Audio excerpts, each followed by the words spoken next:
Hola, bienvenidos todos una vez más a nuestro podcast de Xoán de Lugo Conservando la Cabeza.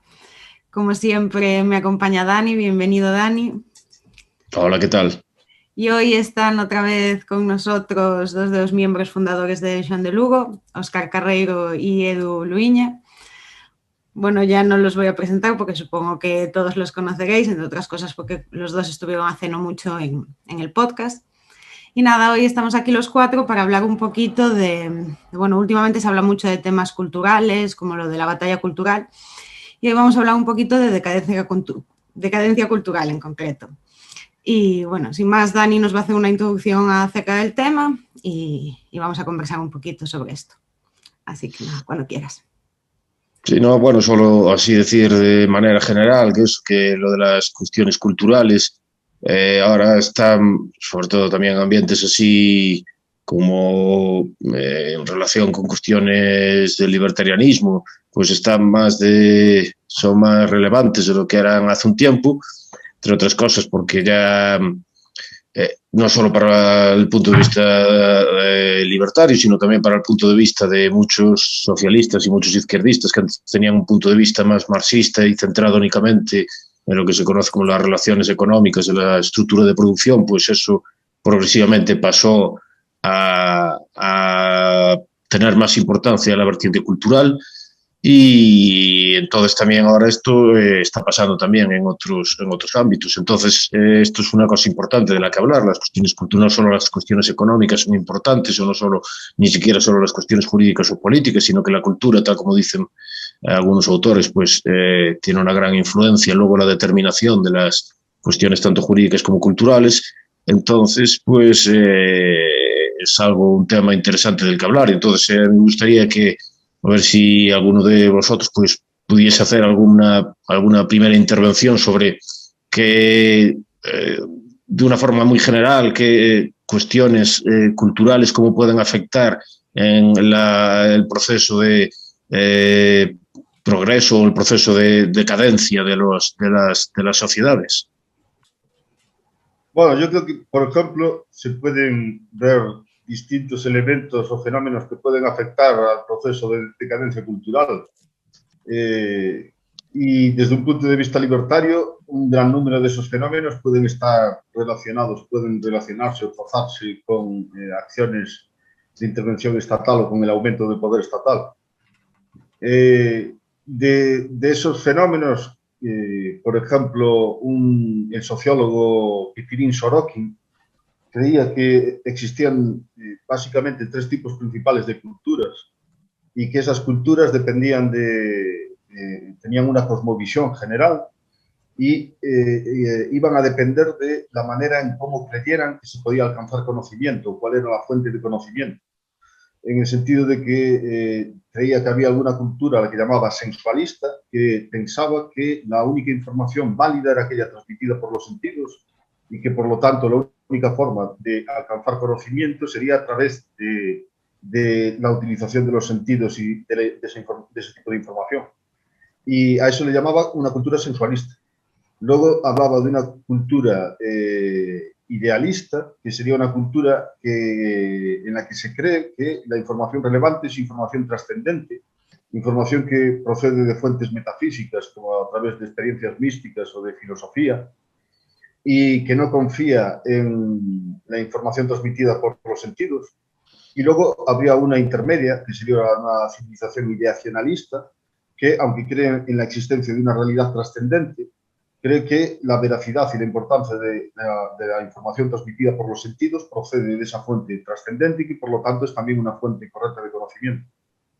Y él creía que desde el Renacimiento la civilización europea era una civilización de tipo sensualista, y él hacía un análisis histórico de la evolución de las culturas, diciendo que en su propio seno llevaban elementos de su propia destrucción. Y básicamente su obra Social and Cultural Dynamics lo que explica es ese proceso de decadencia cultural o el proceso de evolución que conduce al proceso de decadencia cultural en la civilización occidental. Y él cree que toda la cosmovisión de esa cultura sensualista de la civilización occidental al final acaba conduciendo a una forma de autodestrucción. Por ejemplo, en el sentido de en todos los fenómenos relacionados con la cultura y con la sociedad, como por ejemplo en el arte, en la propia epistemología o la ciencia, en el sistema legal, en las relaciones sociales. Y, por ejemplo, en cuanto al arte, él creía que a partir del Renacimiento, sobre todo, se empieza a desarrollar un arte de tipo sensualista, en el sentido de que lo que quiere es representar fielmente la realidad, y empiezan a aparecer técnicas como la de la perspectiva, para intentar representar fielmente en una superficie de 2 dimensiones la realidad tridimensional, y empiezan a aparecer técnicas en ese sentido, y entonces lo que más se valora es esa fidelidad a la hora de retransmitir o de transmitir la información de los sentidos. Pero lo que dice él es que eso tiene una semilla de autodestrucción, primero porque se aburre pronto, los sentidos se acomodan y entonces requieren de shocks continuos. Y entonces empiezan a aparecer formas para intentar crear ese shock artístico e intentar llamar la atención de aquel que está mirando, como por ejemplo pronto en el Renacimiento, de la fase clásica que tiene, se pasa al manierismo, en la que se pintan ya con más escorzos, composiciones más exageradas, y a elementos tenebristas, así como lo del uso de luces y sombras. Y en Social and Cultural Dynamics hace una evolución histórica así del arte, viendo esa evolución en ese sentido de autodestructivo, o que conduce al final a un elemento autodestructivo. Y el último elemento que estudia es el de las vanguardias, en el que ya no existe una confianza, ya lo que se pretende es básicamente crear una sensación de shock en el que está mirando el arte. No hay ningún tipo de norma o de límite, no hay ninguna forma ni ninguna escuela concreta establecida, y hasta se llega a dudar de la propia validez de los sentidos, de la posibilidad de transmitir la información o de que exista esa información. Entonces conduce al final a que puedan aparecer cuadros que son completamente negros o completamente blancos, o que se pueda poner cualquier cosa como si fuera una obra artística. Y ese análisis lo realiza también para otros elementos dentro de la cultura, como el legal o el del desarrollo científico. Y entonces lo centra en esa idea de que ese elemento materialista acaba conduciendo, de hecho, de manera paradójica, a la propia negación de la existencia de una realidad material con normas, y al mismo tiempo a la idea de que, o al intento por realizar un mayor shock y una necesidad de sorprender, como en la literatura, que se convierte todo en literatura cada vez más escabrosa, o si es de género negro, que tiene que resultar así, con actos más llamativos, más brutos, más violentos, cosas de ese estilo. Entonces yo creo que ese análisis de Sorokin, que es muy apropiado para verlo en el mundo, en la evolución que está teniendo la sociedad en el mundo actual. Pero también pueden haber otros elementos, como por ejemplo lo que explica Thomas Sowell, de cómo el estado de bienestar afectó a las comunidades de negros en Estados Unidos, y de cómo destruyó esas comunidades, y también provoca ese tipo de decadencia cultural, en el sentido de que dice que, especialmente a partir de lo de la guerra contra la pobreza de Lyndon B. Johnson, lo que provocó fue la fragmentación de las familias de negros, el aumento continuo de las familias de un único padre, que normalmente es una madre soltera, de la dependencia de las ayudas estatales, del abandono escolar, del aumento de las tasas de delincuencia y otros elementos similares. Entonces también ese sería, creo, un elemento importante a la hora de entender lo de la decadencia cultural que quizás se puede ver en la actualidad.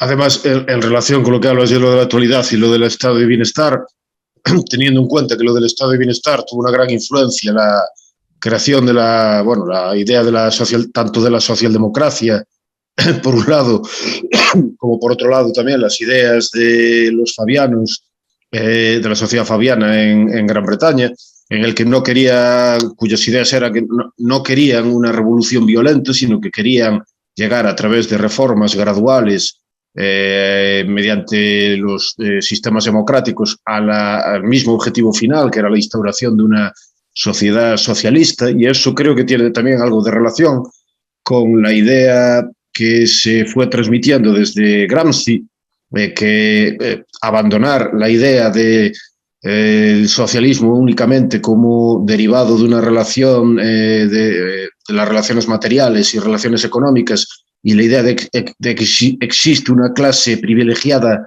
revolucionaria, que sería la del proletariado, y estas ideas que luego se transmiten también o que se desarrollan como autores como Laclau y Mouffe, pues llevan a que en vez de buscar una única clase revolucionaria, pues se multiplican las posibles clases que pueden participar en el proceso de antagonismo con el capitalismo y con la democracia liberal.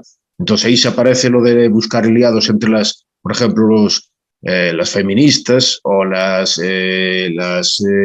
diversas razas que se puede decir que están oprimidas, o otros tipos de sujetos diferentes que pueden servir como aliados en el intento de implantar una lucha cultural que acabe modificando las ideas culturalmente dominantes, y que eso se establezca a su vez a través de los aparatos de gobierno. Entonces no sé si, Edu, tú ves algo de esto, si puede tener algo de esto alguna importancia en relación con, por ejemplo, con las políticas de identidad, que ahora también son desde hace unos años así bastante relevantes.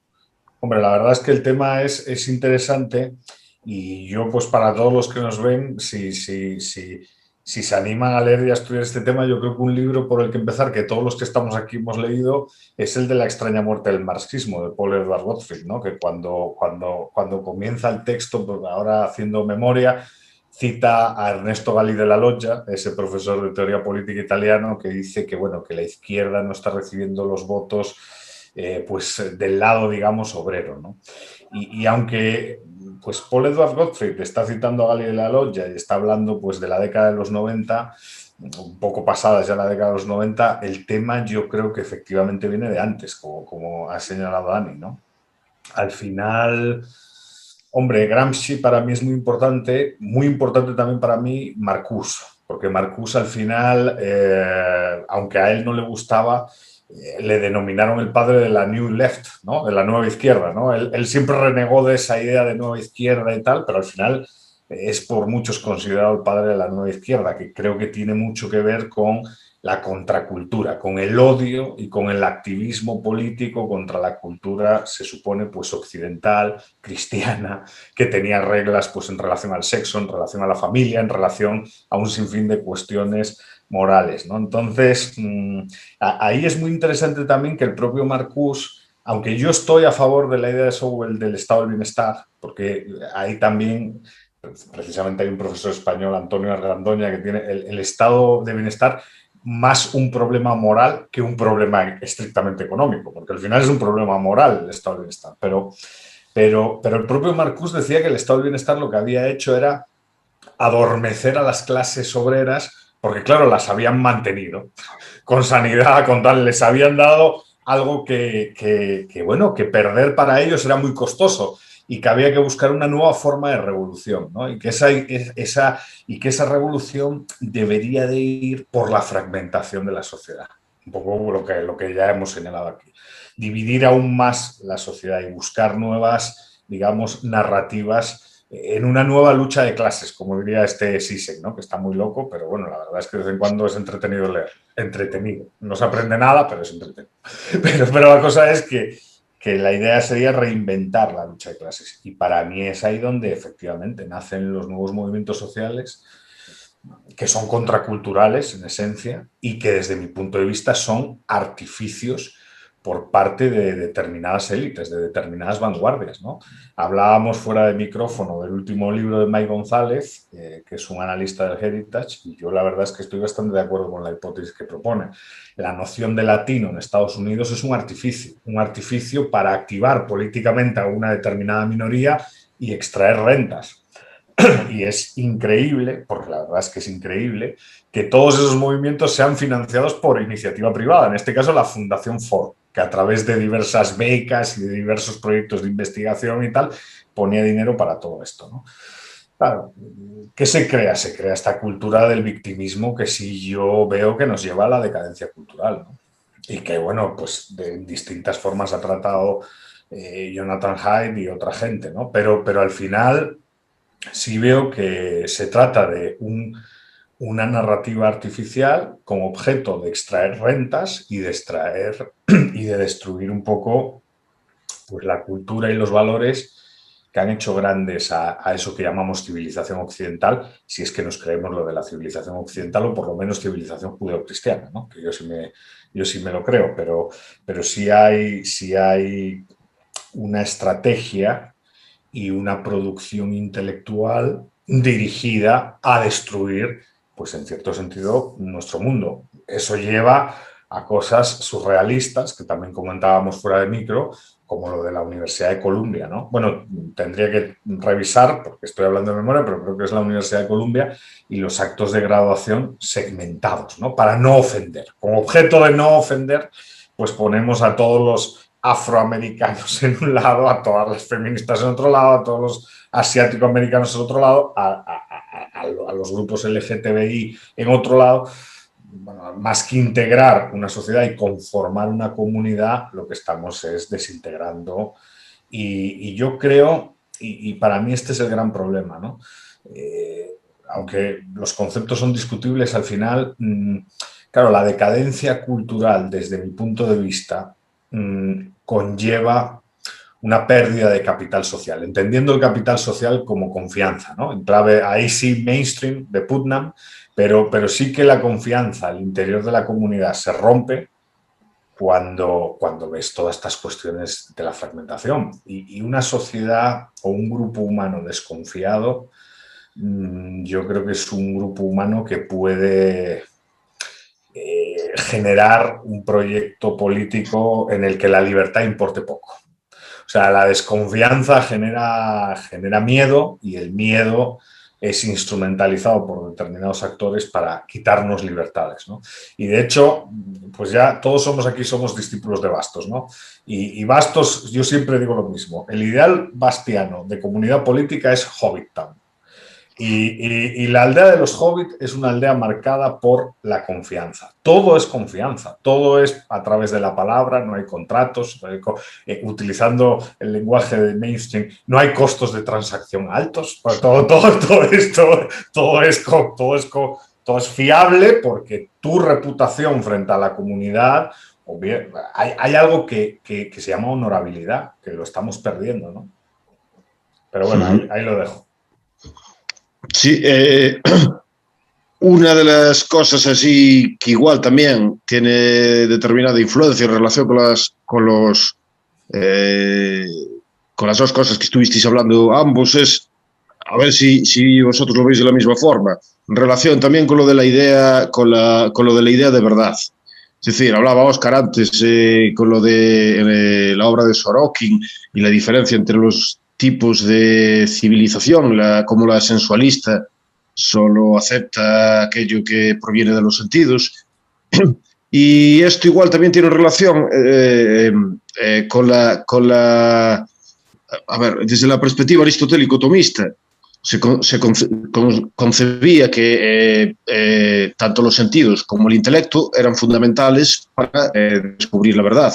Y se concebía también que existía lo que se llama la teoría de la correspondencia, es decir, que uno podía conocer cómo es el mundo y cómo funciona el mundo, que existe una verdad que es cognoscible sobre el mundo y que es comunicable.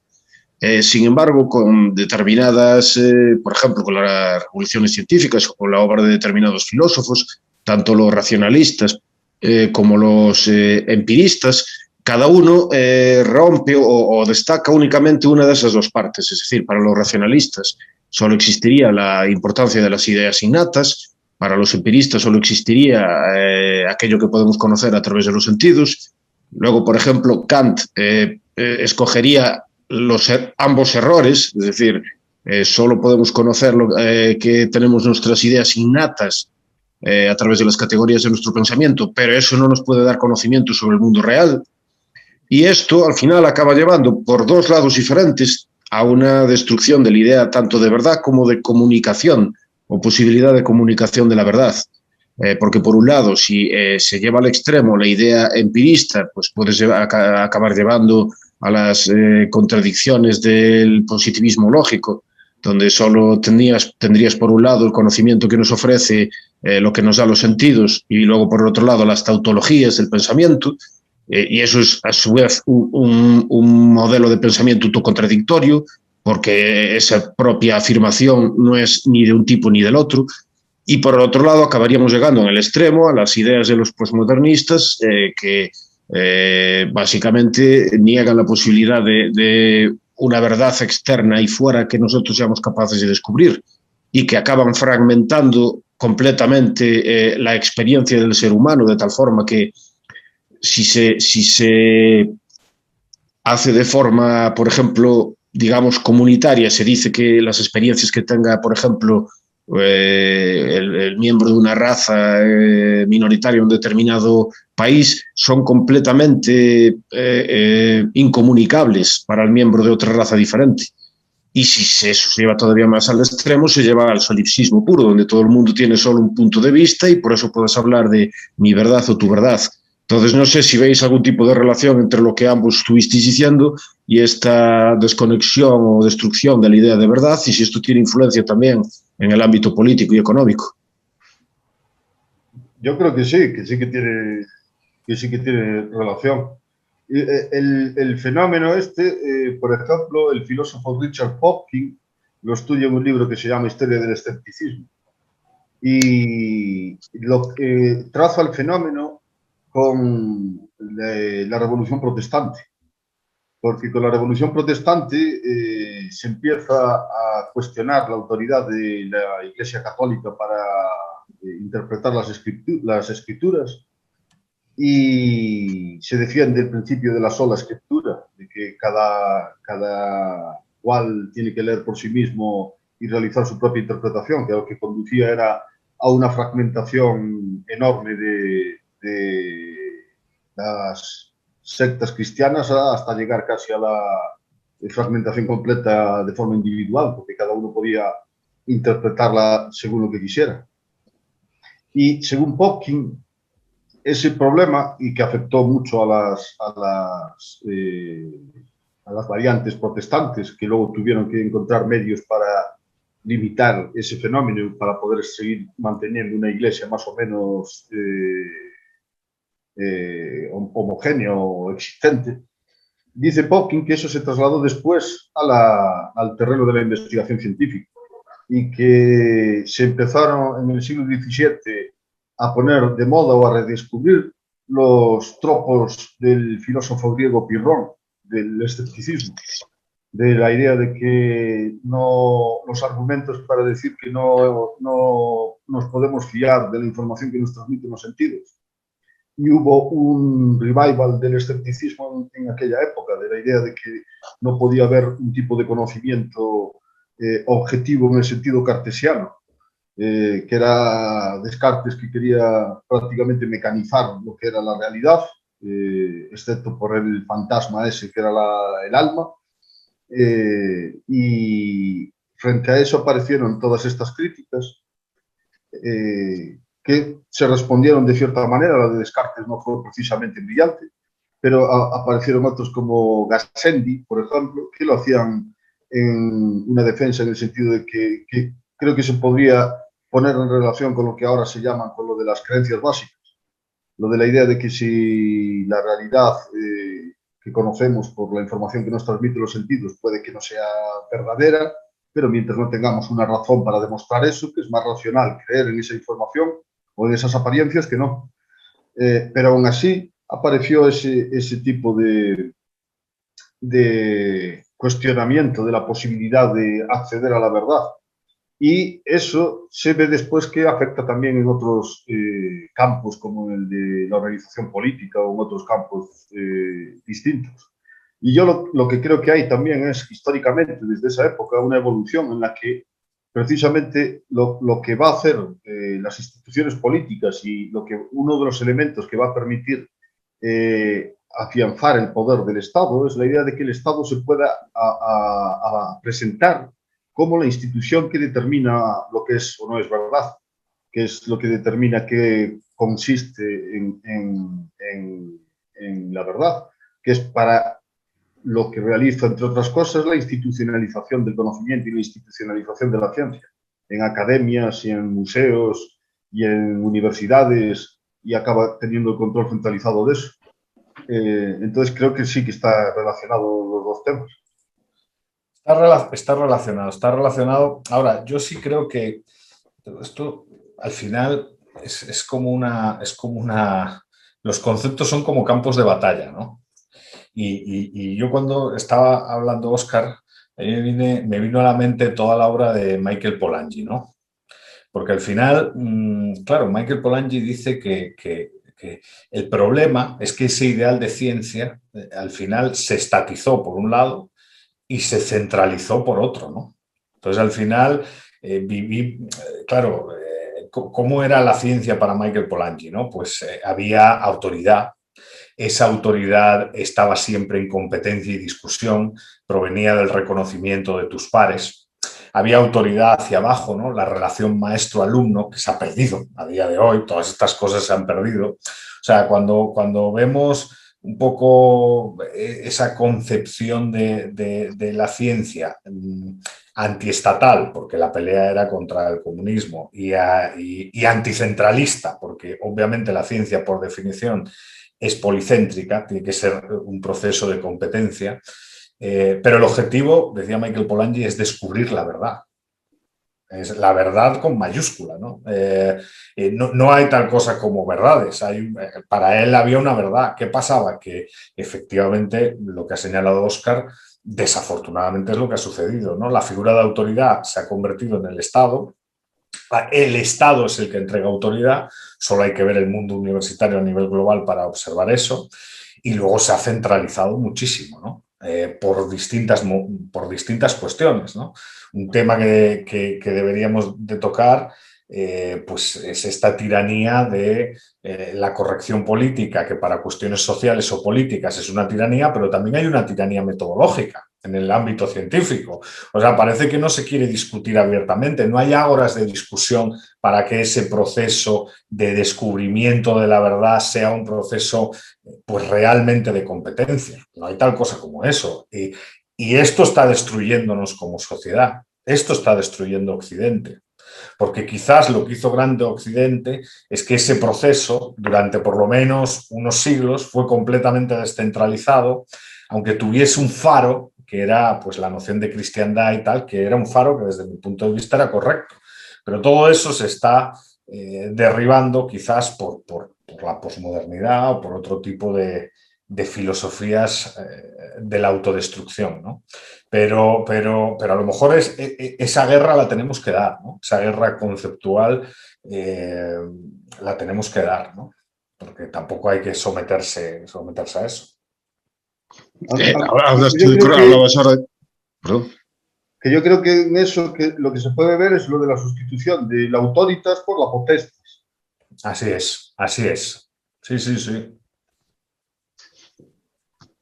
En relación con lo que apuntabas ahora, Edu, de lo de la corrección política, hablabas antes también de Jonathan Haidt, y precisamente en su último libro él habla de cómo precisamente como ahora se considera que cualquier tipo de afirmación que pueda poner en cuestión las ideas que tenga una persona y los sentimientos sobre todo que pueda tener, o la imagen que tenga sobre sí mismo, pues cualquier tipo de argumento, de análisis, de razonamiento se considera como algo ofensivo o como algo que puede poner en peligro la imagen y la perspectiva que tiene uno sobre sí mismo, y por eso de ahí aparecen los intentos de expulsar a muchos conferenciantes o pensadores de las universidades y la creación de los espacios seguros, como le llaman, donde los estudiantes universitarios que supuestamente deberían estar sometidos y en contacto con un montón de ideas diferentes, pues precisamente se hacen para que no tengan ese tipo de contactos. Y esto pues parece que es una clara demostración también, o se podría entender como un claro signo de decadencia, en el sentido de que deberían ser precisamente las universidades donde se discutan de ideas y no donde las ideas pues se consideren como algo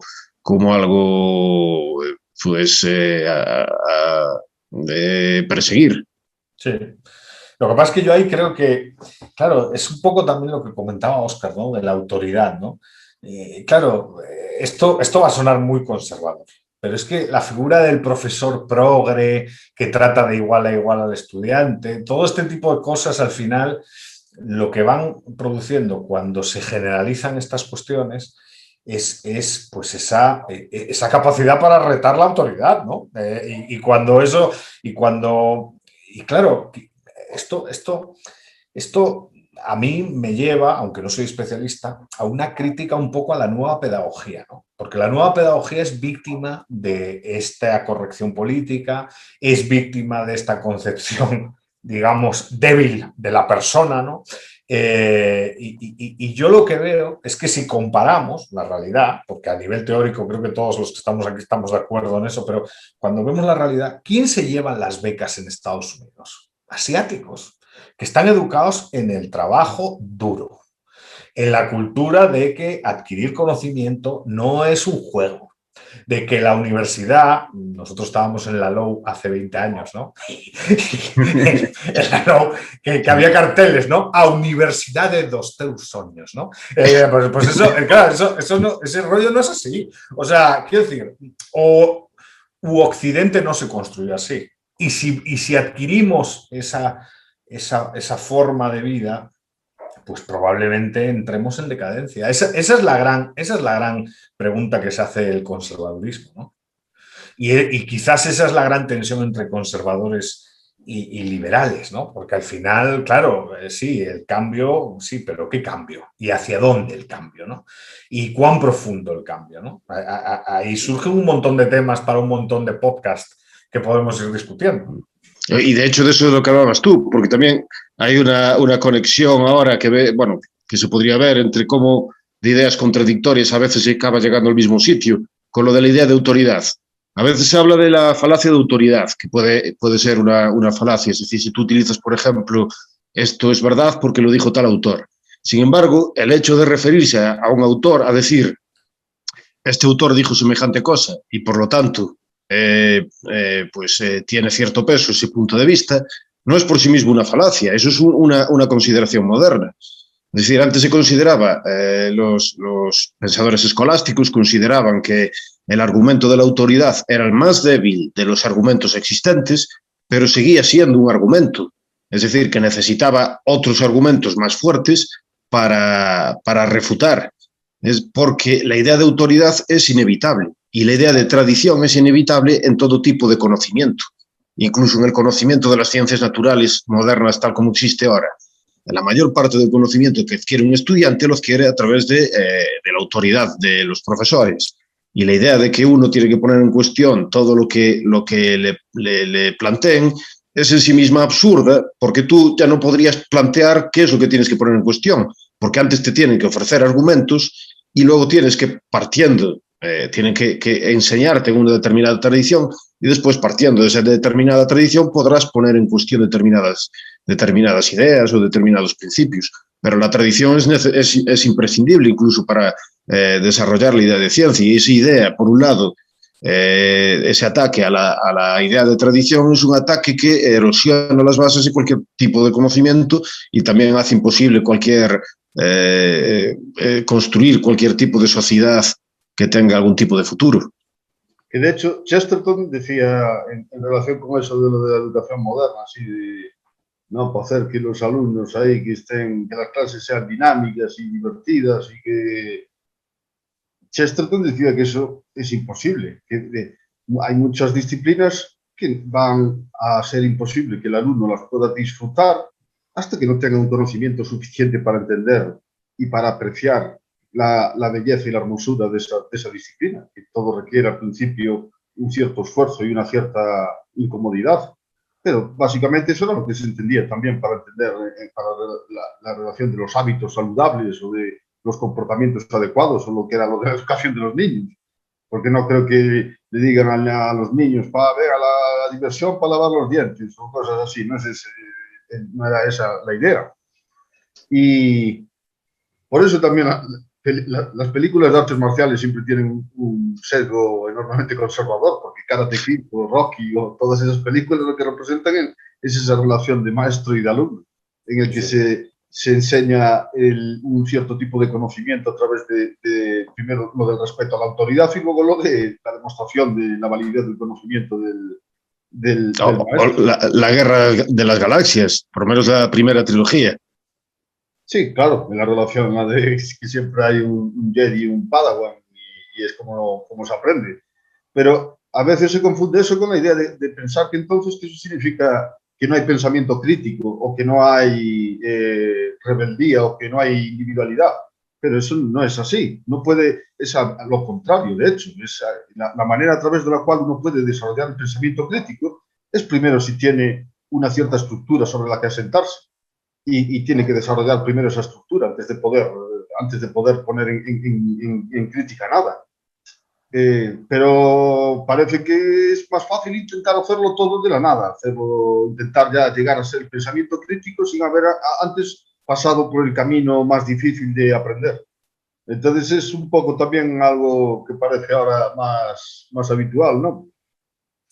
Pero es algo parecido a lo que decía el profesor Erickson, que es un experto o un especialista sobre cómo los expertos consiguen su competencia en determinados ámbitos de la acción. O sea, por ejemplo, tanto si son deportistas como si son virtuosos de algún tipo de instrumento, pues él dice que cualquiera que tenga que ser experto, esto, bueno, fue la idea que luego popularizó así de una forma un poco más superficial.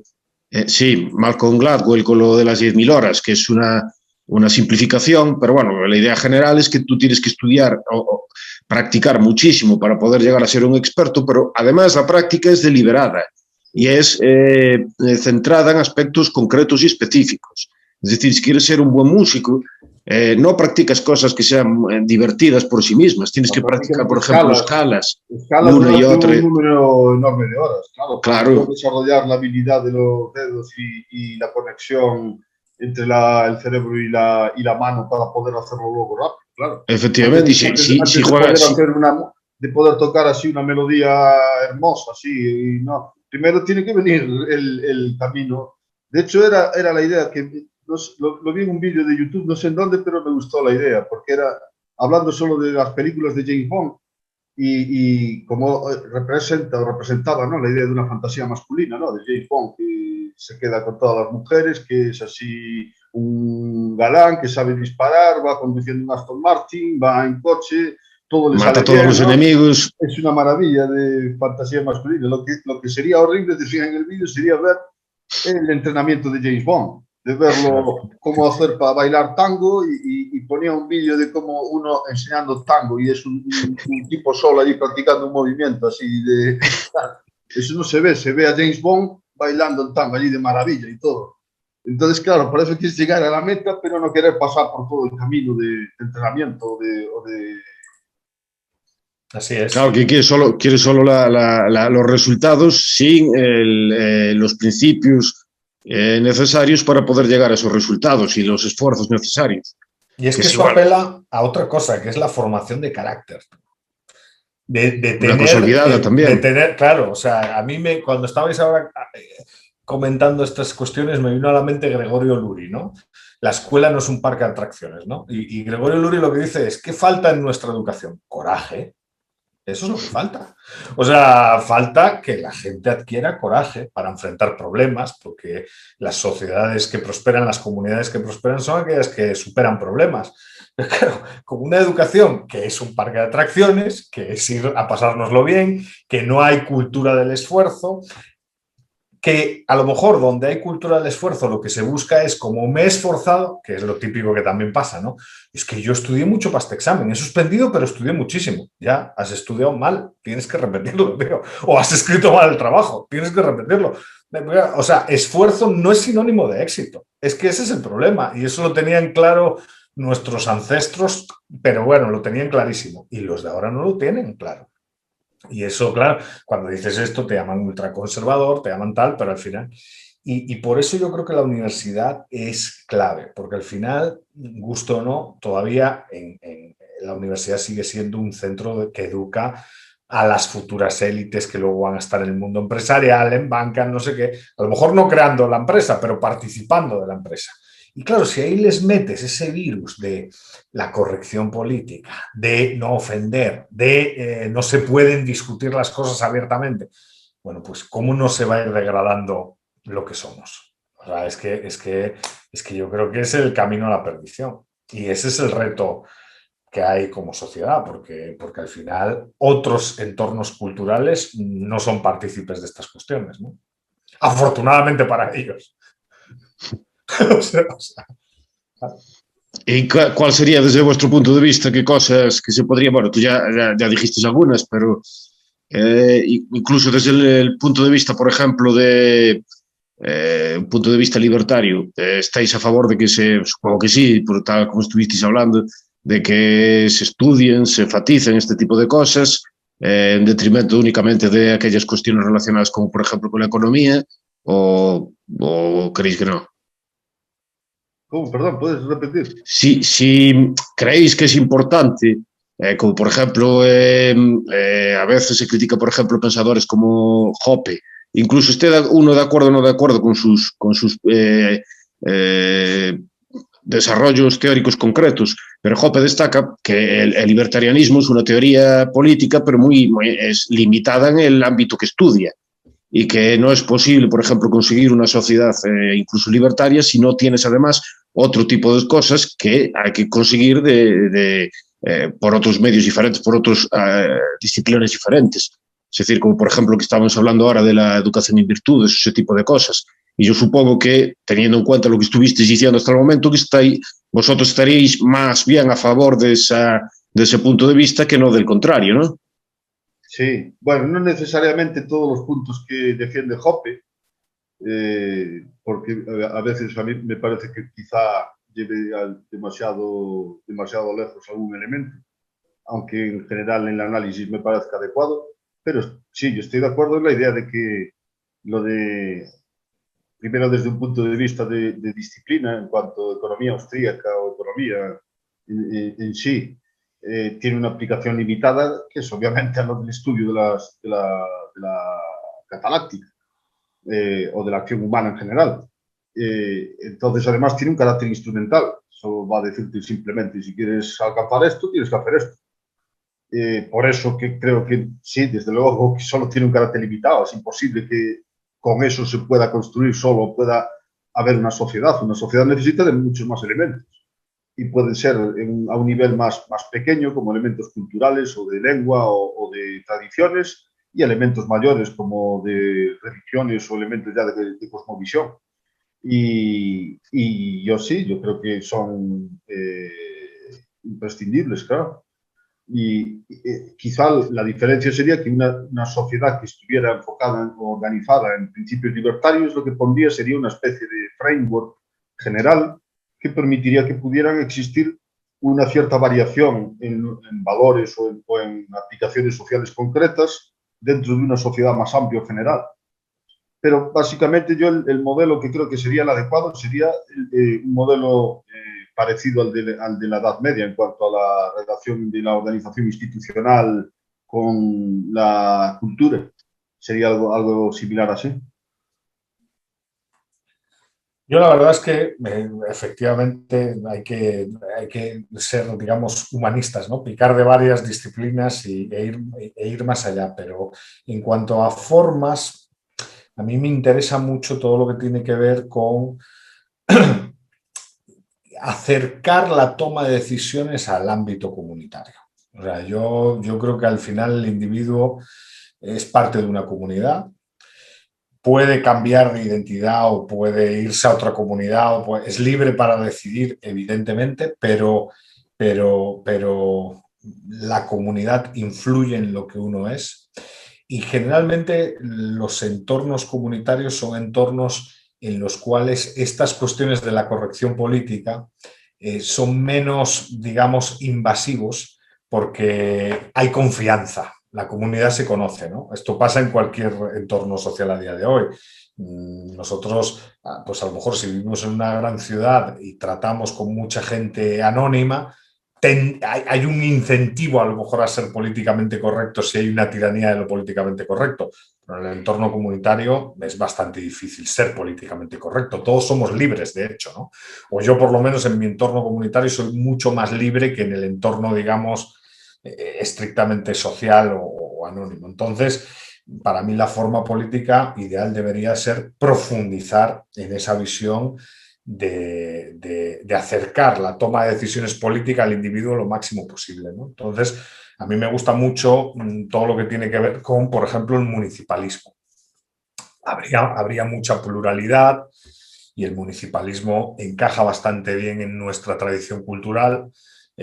Ahora, bueno, ya bien sabéis que hay organizaciones políticas que quieren racionalizar los municipios y eliminar municipios de menos de 5.000 habitantes, porque los municipios de menos de 5.000 habitantes parece ser que son inútiles. La mitad de ellos tienen más de 2 siglos de existencia, pero los quieren eliminar. Pues mi solución sería la contraria, ¿no? Profundizar en eso, mantener su identidad e incluso trasladarle competencias. Y que sea el individuo, pues la persona, el verdadero soberano para decidir dónde quiere vivir y dónde no.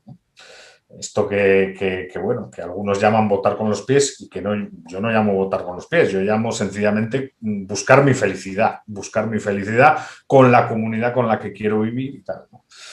Para mí esa sería la solución, profundizar en esa noción. Pero obviamente yo no tengo una lectura crítica ni de la Edad Media ni de todo eso, ¿no? Los que me conocen saben que, bueno, venimos todos de la misma escuela, entonces no hay problema no hay que aclarar eso, ¿vale? no hay que aclarar eso, pero yo sí profundizaría en todo lo que tiene que ver con las cuestiones locales, que por cierto, bien lo sabéis también, las descubrí hace bien poco, porque esto de ser blandito hayekiano, por no decir otra cosa, tiene sus problemas. Bueno, pues yo por mi parte, muchas gracias por vuestro tiempo y por vuestros conocimientos y espero que todo el mundo le haya gustado tanto como a mí. Un saludo. Daros las gracias por volver por aquí por el podcast. Nada, seguro que prontito, a no mucho tardar, os tendremos de vuelta.